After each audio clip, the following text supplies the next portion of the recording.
네, 우리 반가운 마음을 담아서 이렇게 인사하도록 하겠습니다. 사랑합니다. 사랑합니다.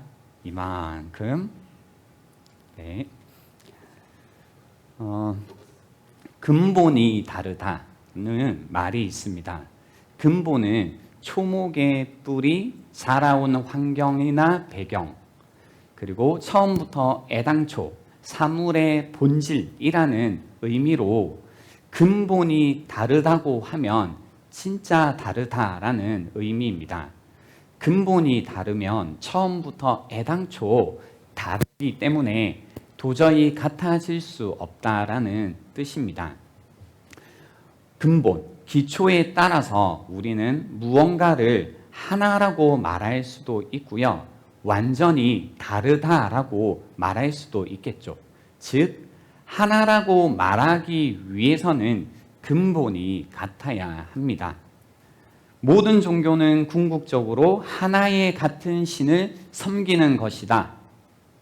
모든 종교는 궁극적으로 하나의 같은 신을 섬기는 것이다 라고 주장하는 사람들이 있습니다. 우리는 모두 같은 한 하나님을 믿고 있다. 힌두교인들이나 불교인들이나 이슬람 교도들이나 그리스도인들이나 모두 동일한 하나님을 믿고 있다. 마치 진리는 큰 산과 같은 것이다. 그 산에는 하나의 정상이 있고 그 한 정상에 이르는 길은 여러 길이다. 하나의 절대적 실제가 있고 여러 종교는 하나의 실제에 대해 서로 다르지만 나름대로의 이해와 정당한 견해가 있다. 하지만 그 실제에 관한 진리에 대해 독점권을 지닌 유일한 종교는 없다. 어째서 편협하고 배타적이게 한 길만이 옳다고 주장하는가? 누군가 자기들의 길만이 옳고 다른 사람들의 길은 그르다고 말할 권리가 있는가?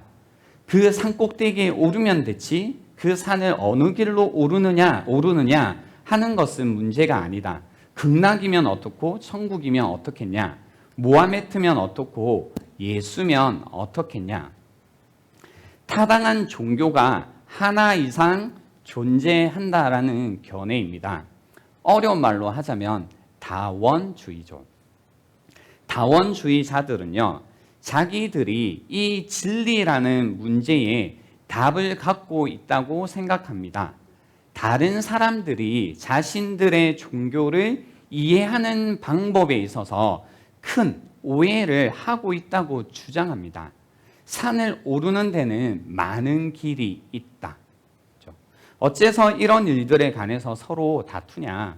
이런 다원주의자들에 의해 진리를 말하는 어떤 종교, 기독교가 되겠죠. 기독교는 배타적이고 편협하다라는 비판을 받습니다.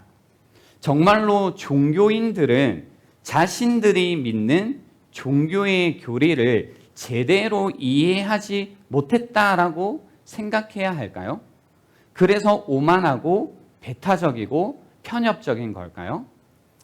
에드영이라는 작가의 그림책 7마리 눈먼 생쥐라는 책이 있습니다. 그 책의 내용을 보면 어느 날 7마리 눈먼 생쥐가 연못가에서 아주 이상한 것을 발견하게 됩니다. 생쥐들은 그것이 무엇인지 몹시 궁금했지만 앞이 보이지 않아 알지 못합니다. 월요일, 화요일, 수요일, 목요일 생쥐들은 차례차례 그것이 무엇일까 알아보러 갑니다. 그러나 생쥐들이 돌아와 하는 말은 제각각이죠. 빨간 생쥐는 기둥이라고 하고 초록 생쥐는 뱀, 노란 생쥐는 창, 보라색 생쥐는 낭떠러지, 주황색 생쥐는 부채라고 서로 옥신각신합니다. 그러나 마지막으로 알아보러 간 하얀 생쥐는 그 이상한 물체에 올라가 이리저리 돌아다니면서 전체를 꼼꼼히 살펴본 다음에 이것은 코끼리라고 말합니다. 부분만 알고서는 아는 척할 수 있지만 참된 지혜는 전체를 보는 데서 나온다는 메시지를 전합니다. 전체를 볼 수 있어야 참된 것을 알 수 있다는 이야기입니다. 동의하시나요? 전체를 볼 수 있어야 참된 것을 알 수 있다. 다원주의자들은요, 즉 모든 종교는 부분만 아는 것이고 궁극적으로 하나의 같은 신을 섬기는 것이라고 주장하는데요. 그렇게 주장하기 위해서는 전체를 보는 눈, 참된 것을 아는 지식, 진리를 알아야 합니다. 만약 기독교인들을 향해서 배타적이고 편협하다라고 말하기 위해서는 기독교인들은 진리를 제대로 잘 모르고 오직 다원주의자들만이 근본적 실제에 관한 온전하고 정확한 견해를 갖고 있다라고 생각해야만 하는 것입니다. 다른 모든 사람은 갖고 있지 않은 통찰력을 유일하게 다원주의자들이 갖고 있다라고 여겨야 된다는 거죠. 배타적이고 편협하고 오만한 태도입니다. 사실요, 진리를 통해서는 우리가 무언가를 구별하게 되고요. 진리를 통해서 우리는 통합도 할 수 있게 됩니다. 오늘 제가 말씀드리고 싶은 이야기는 무엇이냐면요.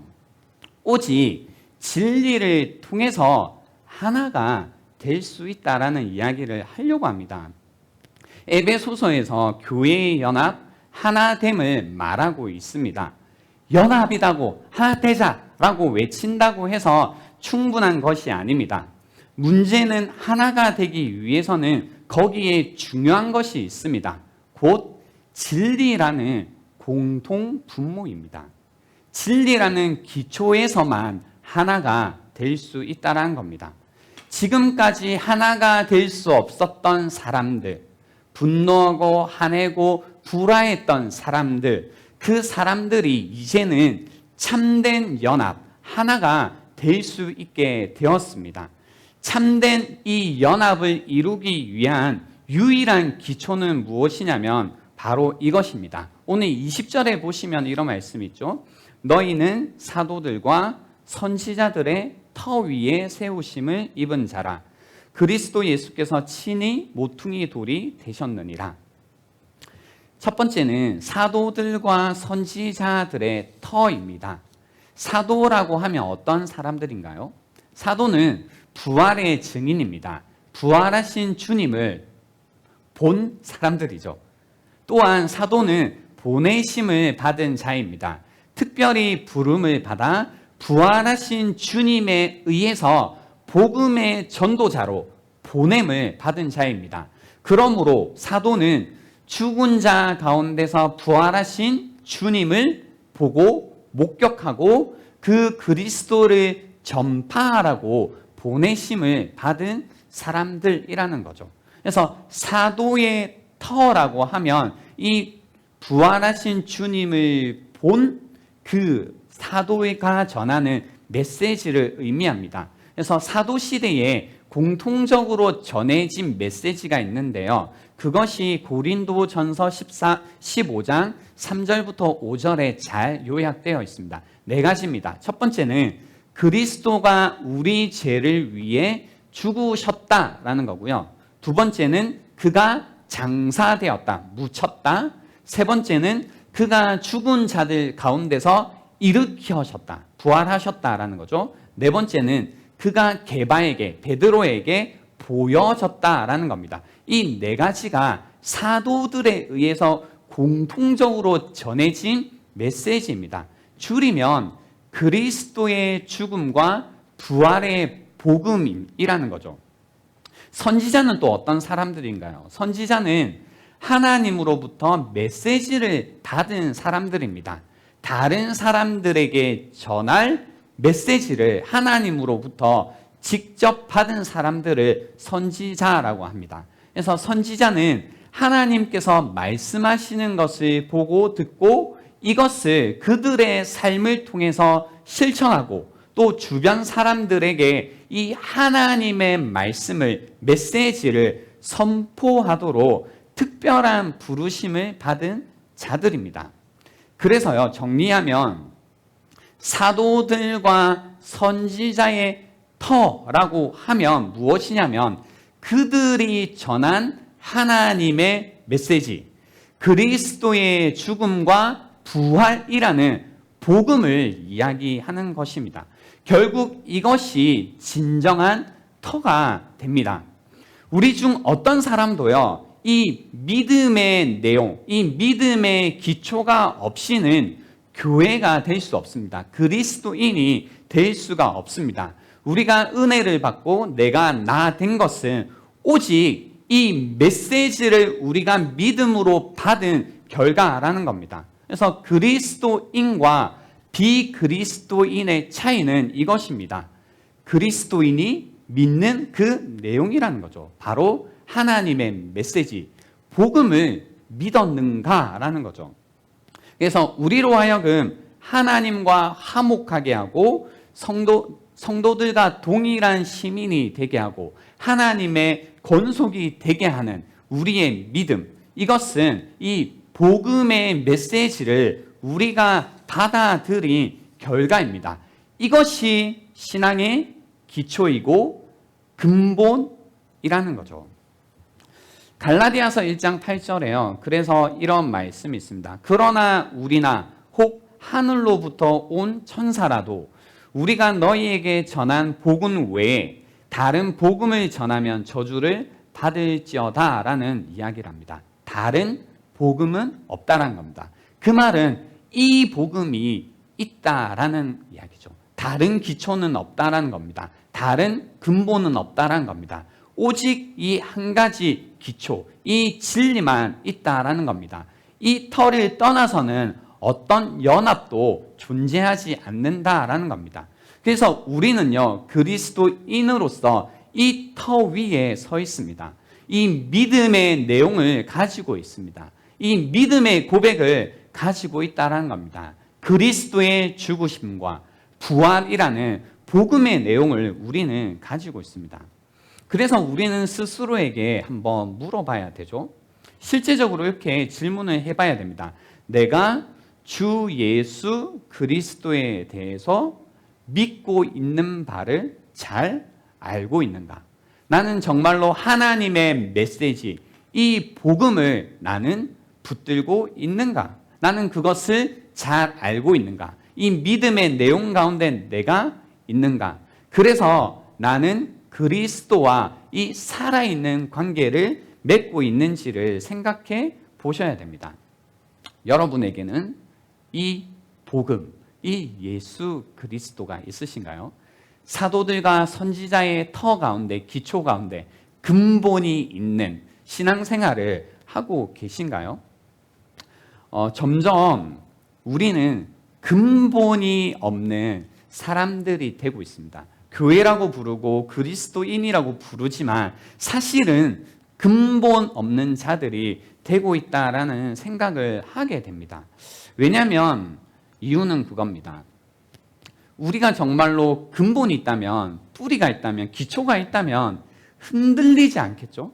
근데 요즘에 우리가 신앙생활을 하는 거 보면 기초가 없는 것처럼, 근본이 없는 것처럼, 어떤 뿌리가 없는 것처럼 너무나 쉽게 흔들리는 신앙생활을 한다는 겁니다. 그러니까 나타나는 결과가 그런 거고요. 원인을 볼 때 뭐 나의 마음이 약하고 상황이 힘들고 어려워서 라기보다는, 왜냐하면 사람은 언제나 약했었고 언제나 상황들은 어려웠었거든요. 근데 문제는 이 원인은 무엇이냐면 우리에게 어쩌면 이 기초, 이 근본이 없기 때문에 그럴 수 있겠다라는 생각이 드는 겁니다. 제가 이번 주에 이 미국에서 이루어졌던 설문 내용이었는데 좀 충격적인 설문 내용을 봤습니다. 그것이 무엇이었냐면 이 복음주의자들 사이에서, 그러니까 이 우리와 동일한 신앙을 가지고 있는 사람들 사이에서 설문조사를 했는데요. 거기에 보니까 한 40% 정도가 예수 그리스도를 하나님으로 믿지 않는다라고 이제 생각한다라는 체크를 40%나 했더라고요. 그러니까 우리의 신앙의 이 기초 중에 뭐예요? 예수 그리스도가 뭐예요? 하나님이시잖아요. 그냥 선지자요, 그냥 뭔가 선한 선생님 이런 존재가 아니라 하나님으로 우리가 믿잖아요. 근데 예수를 하나님으로 믿지 않고 그저 좋은 선생님, 어떤 그루 정도로 여기는 사람들이, 그러니까 비그리스도인들 사이에 있는 게 아니라 그리스도 안에 그런 사람들이 있다는 겁니다. 이 믿음의 기초가 너무나 허약한 이 시대를 우리가 살아가고 있다는 거죠. 여러분은 어떤 믿음의 기초를 가지고 계십니까? 히브리서 2장 1절에 보면 이런 말씀이 있습니다. 그러므로 우리는 들은 것에 더욱 유념함으로 우리가 흘러 떠내려 가지 않도록 함이 마땅하니라 라는 말씀이 있어요. 그러니까 우리가 흘러 떠내려 가지 않도록 하기 위해서 우리가 들은 것에 더욱 유념하라는 겁니다. 여기에서 들은 것이란 무엇이냐면 바로 그거죠. 사도들과 선지자들의 터라는 거죠. 우리가 하나님의 메시지, 복음이라는 건데요. 우리가 들은 이 메시지에 유념하지 않으면, 뿌리를 두고 있지 않으면 우리는 흘러 떠내려갈 수밖에 없는 자들이라는 거죠. 반대로요, 우리가 이 기초 가운데, 이 근본 가운데 있다면, 사도들과 선지자의 터 가운데 있다면 우리는 결코 흔들리지 않을 것입니다. 왜냐하면 그래서 오늘 말씀에 보면 사도들과 선지자들의 터 위에 우리가 세움을 받았다라고 해서 그 다음에 나오는 말씀이 그리스도 예수께서 친히 모퉁이 돌이 되셨다라고 이야기를 하십니다. 여기에서 모퉁이 돌이랑 코너스톤이라는 건데요, 첫 번째 돌입니다. 첫 번째 돌. 그래서 처음 어떤 건물을 세우기 위해서 처음 놓여지는 돌이 모퉁이 돌입니다. 처음 놓여지기 때문에 건축자는 아주 주의 깊게 이 돌을 셋업합니다. 왜냐하면 이 돌을 놓은 다음에 모든 건축물의 기준이 됩니다. 이 돌에 의해서 모든 건물이 지탱을 받고 모든 것들이 연결되어서 갑니다. 그래서 모퉁이 돌에 따라 건물 전체의 운명이 결정되는 겁니다. 근데 이 모퉁이 돌이 주 예수 그리스도 자신이라고 이야기하시는 거죠. 그리스도께서 친히 모퉁이 돌이 되셨다라는 겁니다. 살아계신 모퉁이 돌이 되셨다는 겁니다. 그래서 예수 그리스도께서 우리의 모퉁이 돌이시라면 우리는 흔들리지 않는다라는 거죠. 왜냐하면 진리는 흔들리지 않기 때문입니다. 진리라는 것의 의미 자체가 그거잖아요. 견고하다라는 겁니다. 신뢰할 만하고 믿음직하다라는 의미입니다. 진리란 속이지 않는 것, 무너지지 않는 것, 변하지 않는 것, 틈이 새지 않는 것을 진리라고 성경은 의미하고 있습니다. 베드로는요, 베드로전서 2장 6절에서 이렇게 표현을 했습니다. 성경에 기록되었으되 보라, 내가 택한 보배로운 모퉁이 돌을 시온에 두노니 그를 믿는 자는 부끄러움을 당하지 아니하리라 하였으니, 이 말씀은요, 이사야 28장 16절 말씀을 베드로가 인용한 구절입니다. 그래서 이사야 28장 16절 말씀을 찾아보면 동일한 말씀이 있어요. 그러므로 주 여호와께서 이같이 이르시되 보라, 내가 한 돌을 시온에 두어 기초를 삼았노니 곧 시험한 돌이요 귀하고 견고한 기초돌이라. 그것을 믿는 이는 다급하게 되지 아니하리로다 라고 해요. 베드로전서에서는 부끄러움을 당하지 않는다라고 하고 이사야서에서는 다급하게 되지 않는다라고 이야기하죠. 여기에서 이사야 28장의 배경을 우리가 잠깐 살펴볼 필요가 있는데요. 이사야 28장에서 지금 하나님께서 이 말씀을 하신 이유는 그겁니다. 유다 왕과 유다 사람들이 그들이 신뢰하고 있던 이 아시리아를 막 신뢰하고 있었는데요. 이 아시리아가 오히려 이 유대 땅을 침입하려고 이제 하고 있는 거죠. 그 임박한 침범에 관한 경고를 하고 있습니다. 그래서 이런 상태인 거죠. 우리가 아수르를 믿고 있었는데 하나님을 믿어야 되는 이 이스라엘 자손들이 하나님보다 이 아수르를 믿고 있었는데 오히려 이 아수르가 그들을 이제 공격하려고 하는 거죠. 그래서 이제 이 나라가 완전히 망하게 된 상태. 그러니까 상황적으로 환경적으로 어떤 것도 남지 않고 끝났다라고 말할 만한 상태에서 주님께서 이 말씀을 주신 겁니다. 하나님께 신실한 자들, 여전히 하나님을 신뢰하는 소수의 사람들이 있지만 이 소수의 사람들을 통해서 하나님께서는 흔들리지 않는 공동체를 세우시겠다라는 약속의 말씀을 주신 겁니다. 위협받는 상황 속에서도 흔들리지 않는 공동체를 세우시겠다라는 의미에서 이 말씀을 주셨다라는 겁니다. 마태복음 16장 18절에도요. 예수님께서 너희는 나를 누구라 하느냐 하신 다음에 베드로가 주는 그리스도시요 살아계신 하나님의 아들이시니라 라고 고백한 다음에 이제 그 고백을 기초로 예수님이 이런 말씀을 하셨어요. 또 내가 내게 이르노니 너는 베드로라. 내가 이 반석 위에 내 교회를 세우리니 음부의 권세가 이기지 못하리라 라고 하셨어요. 점점 이해가 되고 계신가요? 음부의 권세가 이기지 못하는 죽음의 권세도, 그러니까 우리가 당할 수 있는 여러 가지 고난과 어려움과 고통, 막 이 모든 것들의 끝판왕이 무엇이냐면 죽음이잖아요. 근데 이 죽음의 권세가 이기지 못하는, 쓰러뜨리지 못하는 교회를 세우겠다라고 이야기를 하신 거죠. 그래서 예수님 자신도 이렇게 이야기하셨어요.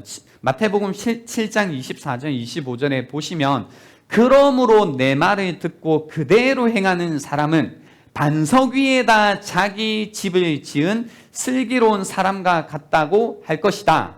비가 내리고 홍수가 나고 바람이 불어서 그 집에 들이쳤지만 무너지지 않았다. 그 집을 반석 위에 세웠기 때문이다 라고 이야기하신 거죠. 자, 여기서 여러분 한번 생각해 보셔야 됩니다. 여러분의 삶은 흔들리고 계신가요? 여러분의 삶은 계속해서 떠내려가고 계신가요? 여러분의 삶은 지금 어떠신가요? 여러분이 지금까지 그리스도인이라고 하셨다면 그 고백은 유일하게 사도들과 선지자의 터, 그죠? 우리로 하여금 주님의 죽으심과 부활이라는 그 복음의 터 위에, 이 진리의 터 위에 우리가 서 있다는 뜻이잖아요. 근데 이 터라는 것이 어떤 상황에 의해서 흔들리거나 심지어 음부의 권세도 이기지 못하는 이 터 가운데 서 있는 자들인데, 그런 우리가 지금 떠내려가고 있다면 둘 중에 하나지 않을까요? 내가 이 터 위에 서 있지 않던지, 혹은 주님께서 거짓말을 하신 거든지. 근데 주님이 거짓말을 하신 게 아니라면 분명한 건 뭐냐면 우리가 지금 이 터 위에 서 있지 않다란 겁니다. 음부의 권세도 흔들 수 없는 이 터 가운데 우리가 서 있는가라는 겁니다. 여러분에게는 그 무엇도 흔들 수 없는 이 믿음의 고백이 여러분은 있으신가요? 여러분은 이 믿음의 터 가운데 여러분이 서 있다라고 지금도 말씀하실 수 있나요? 그렇기 때문에 비가 내리고 홍수가 나고 바람이 부는 상황 속에서도 흔들리지 않는 삶을 살아가고 계시냐라는 겁니다.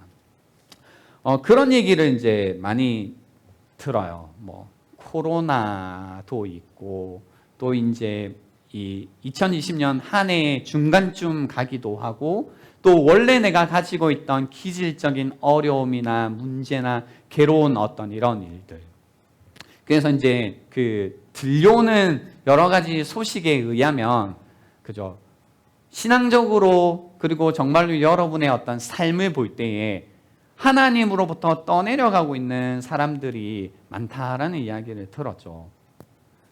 모르겠어요, 여러분. 이제 뭐 지금 이 영상을 보시는 분들 정도라면 뭐 아직까지 그걸 꼭 붙드는 분들일 수 있겠지만, 그러니까 정작 필요한 분들은 원래 안 보시잖아요. 아무튼 계속해서 이제 이 떠내려간 분들도 계시고, 비록 온라인이지만 예배잖아요. 근데 이 예배가 너무너무 중요한 거지만 더 이상 이 예배가 우리의 삶 가운데서 중요한 것도 아니고, 내가 꼭 붙들고 나를 지키는 것이냐, 그죠? 내가 목숨 걸고 이 예배를 붙드는 것도 아니고, 이제 막 될 대로 되라.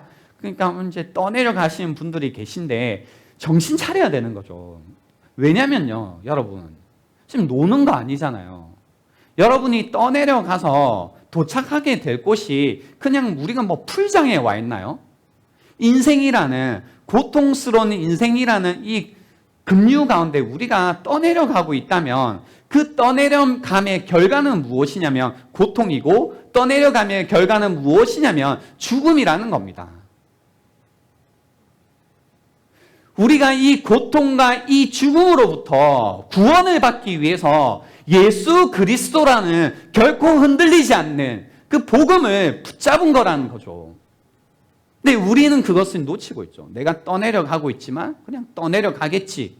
뭐 언젠가는 다시 회복되겠지. 언젠가는 다시 돌아가지 않겠나. 이렇게 느슨한 생각으로 여러분이 지내고 계시다면, 아니요. 어쩌면 여러분이 점검해 보셔야 될 것은 내가 언젠가 돌아가겠지가 아니라, 어쩌면 나의 기초가, 나를 흔들릴 수 없는 그 기초가, 내가 정말로 나의 삶을 두고 있는 기초가 혹시 그리스도가 아닌 게 아닌지를 생각해 보셔야 됩니다. 여러분, 요즘에 돈 벌어야지 생각들 많이 하시죠.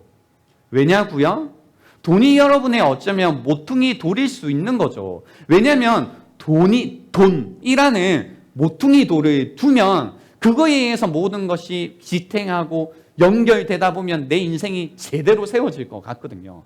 여러분, 여러분 생각하시는 것들을 모퉁이 돌 삼아 여러분의 인생을 세워가시면, 비가 내리고 홍수가 나고 바람이 불 때에 그 모든 것들이 떠내려가게 될 거라는 겁니다. 어쩌면 지금 여러분이 이런 상황 속에서 내 신앙이 떠내려가고 있다고 느끼신다면, 그죠? 한번 고민해 보셔야 됩니다.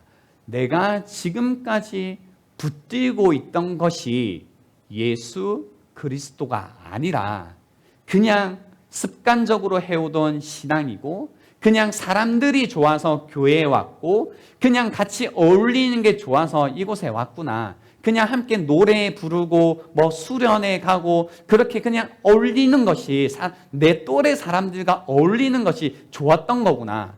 그냥 그 정도의 마음이었구나. 나의 신앙은 사실 없었구나. 그냥 부모님이 가라고 해서 가지고 있던 신앙이라는 게, 결국은 그 정도의 신앙은 나에게 바람이 불고 비가 왔을 때는 나를 지탱하고 나를 붙들어주는 신앙이 되지 않고 결국 떠내려갈 수밖에 없는 신앙이구나 라는 것을 사실 아셔야 된다는 겁니다. 여러분에게는 이 믿음의 고백이 있으신가요? 흔들리지 않는 기초가 있으신가요? 이제 말씀을 정리하려고 하는데요. 이순원 소설가의 나무라는 책이 있습니다. 나무. 100년을 함께한 친구라는 부제가 있는데요. 하얗게 눈이 내리던 어느 겨울날, 이렇게 뒷마당에 할아버지 나무가 어린 손자 나무에게 자신이 태어나고 살아온 이야기를 이렇게 도란도란 나누는 책의 내용입니다. 뿌리 깊은 나무라는 대목이 있었는데요. 거기 이런 이야기가 있었습니다. 바람이 완전히 지나간 다음에도 작은 나무, 손자나무죠. 작은 나무는 깊은 슬픔에 빠져 있었다. 그런 작은 나무에게 할아버지 나무는 위로하듯 조용한 목소리로 말을 걸었다. 어느 해 큰 바람이 불어왔을 때란다. 그 해에는 비까지 엄청 내렸어. 집 앞 도랑이 산에서 내려온 물로 땅이 파여나가고 도랑 옆에 선 자두나무가 뿌리채 뽑혀 쓰러지고 그랬지. 황소 태풍이 불어올 때였나요? 아니, 바람보다 비가 더 무섭게 쏟아지던 해였단다. 그런데 도랑가에 저절로 난 개똥참외 한 포기가 있었거든. 나무도 쓰러질 정도였다면 함께 떠내려가고 말았겠네요. 할아비도 그럴 줄 알았지. 그런데 개똥참외가 도랑둑에 단단히 뿌리를 내리고 줄기의 힘만으로 거센 물결 속에 자기 열매를 꼭 붙들어 지키는 거야. 열매는 급물살 위에 공처럼 동동 떠 있는데 그걸 뿌리와 줄기의 힘으로 지켰어. 믿을 수가 없어요. 홍수가 지나고 물이 빠진 풀밭에서 다시 열매를 익히는 개똥참외를 보았단다. 나뭇가지 쓸고 지나가는 홍수 속에 개똥참외가 열매를 지킬 수 있었던 건 바로 그렇게 든든하게 뿌리를 내렸던 때문이지. 그래도 저는 열매를 놓쳤을 거예요. 줄기가 꺾이지 않고 뿌리만 상하지 않으면 나무는 이미 어떤 재앙도 훌륭하게 이겨낼 거란다. 이 세상에서 가장 뿌리 깊은 나무가 무슨 나무인지 아느냐? 잘 모르겠어요. 그건 바로 우리 밤나무란다. 내년에도 후년에도 정신만 단단히 차리면 어떤 바람이 불어오더라도 내가 받고 있는 뿌리가 땅속에서 너를 붙잡을 게야. 오늘 잃은 열매 몇 개는 지금 너를 지탱하고 있는 땅속의 뿌리에 비하면 아무것도 아니란다.